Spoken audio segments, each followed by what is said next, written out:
Oh, I have to see this patient from room number 5. I think she has symptoms of Black Death and she could infect us. I'm really worried.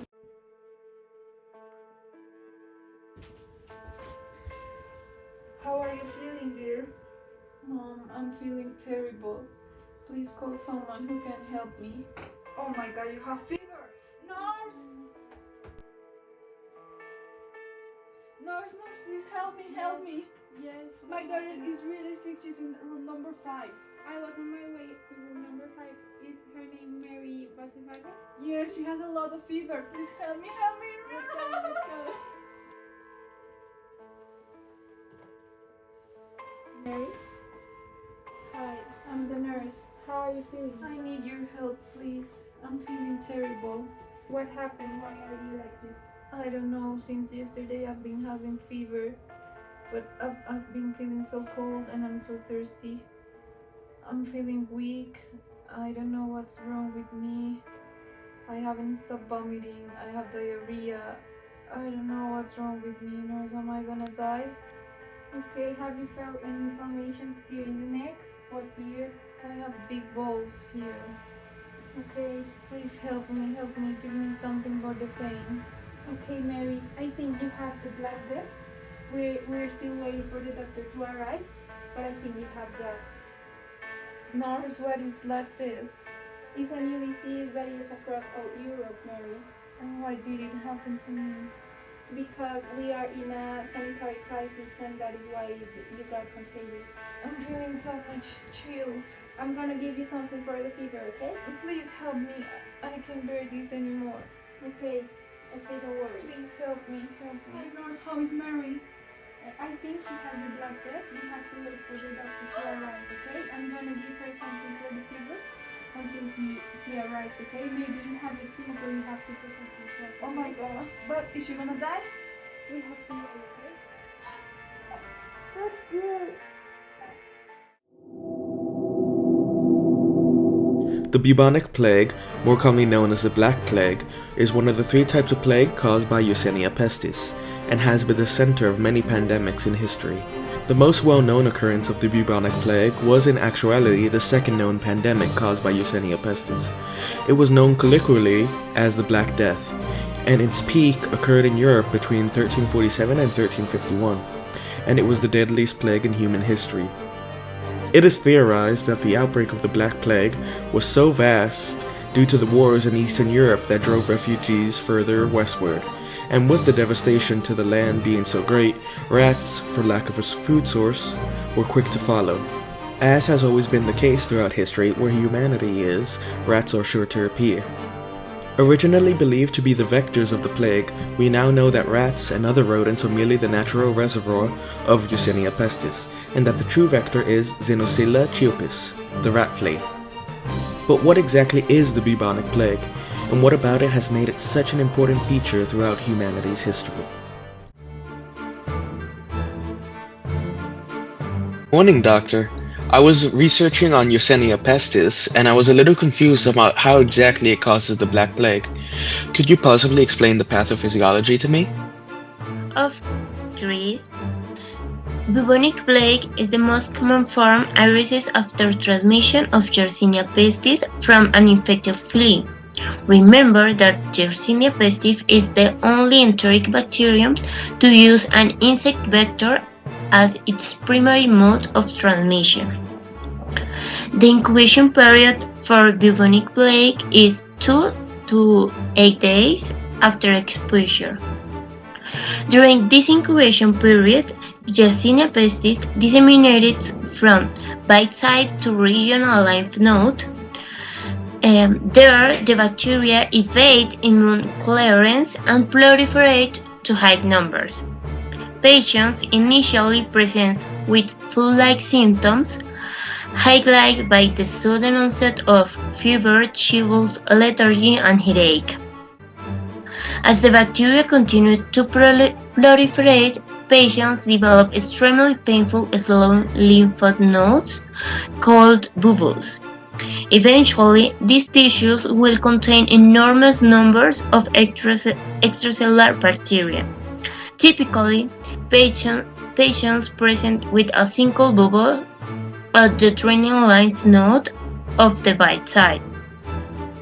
Infected lymph nodes become severely damaged and pathology is characterized by hemorrhage and necrosis. Is this clear for you or you need some extra information? No, doctor, thank you. It's very clear to me now. Okay, Chris. Hi, welcome to our channel. Today we are going to talk about the Black Death. What is the Black Death? The Black Death was the deadliest pandemic recorded in the human history. It results in the deaths of up to 75 to 200 million. The Black Death was the beginning of the second plague pandemic. It creates religious, social, and economic upheavals with profound effects on the European history.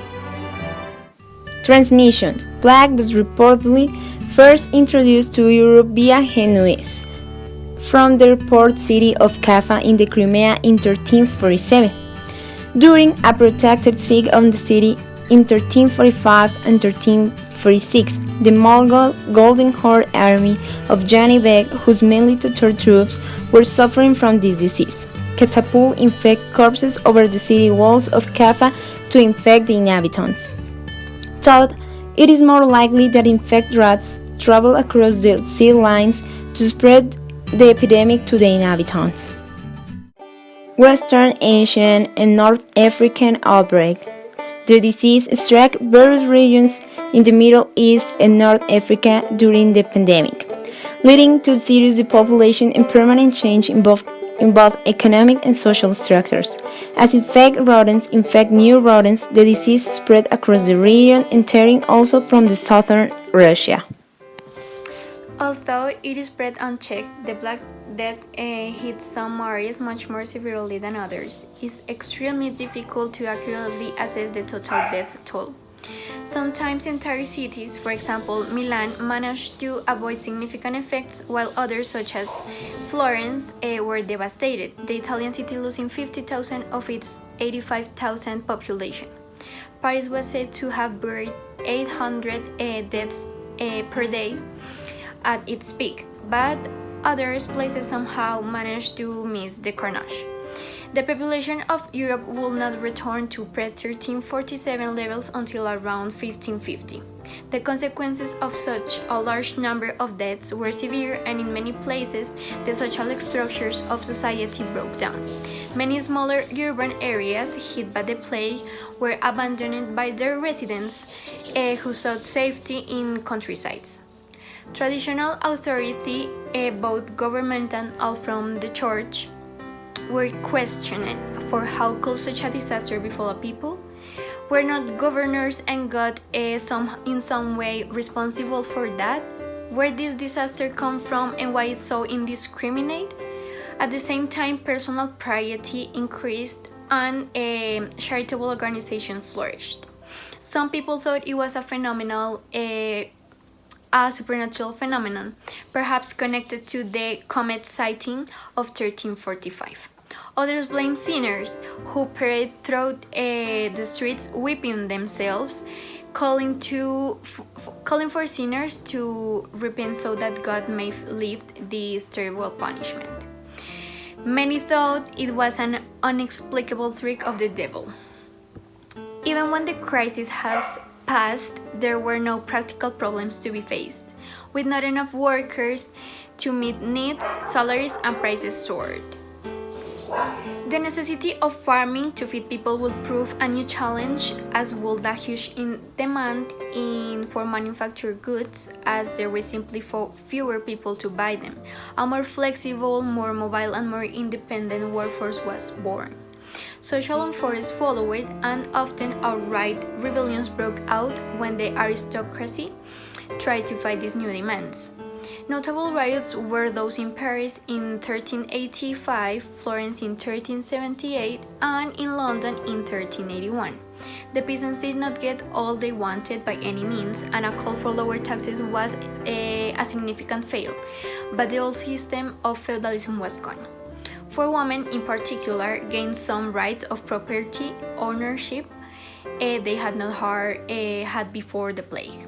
Laws varied depending the areas, the regions, but in some parts of England, for example, those women who has lost their husbands were permitted to keep his land for a certain period until they remarried, or in other more generous jurisdictions, if they did marry, then they did not lose their husband's property, as has been the case previously.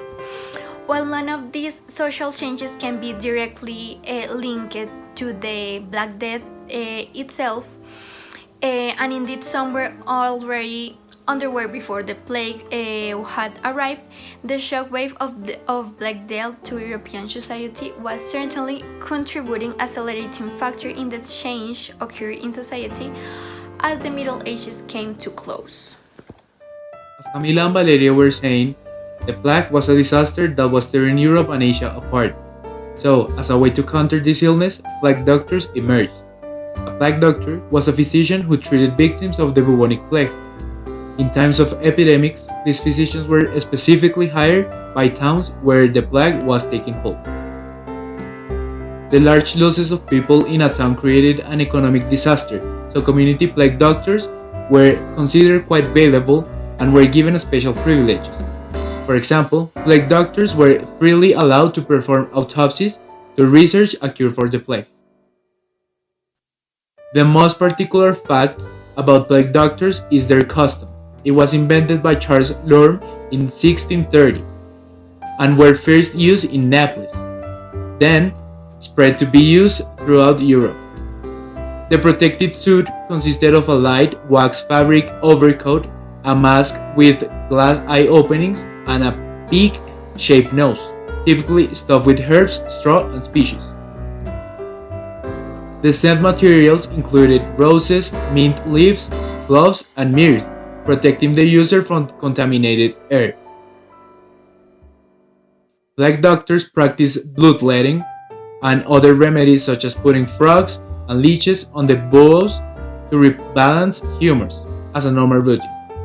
Plague doctors could not generally interact with the general public because of the nature of their business and the possibility of spreading the disease. They could also be subject to quarantine.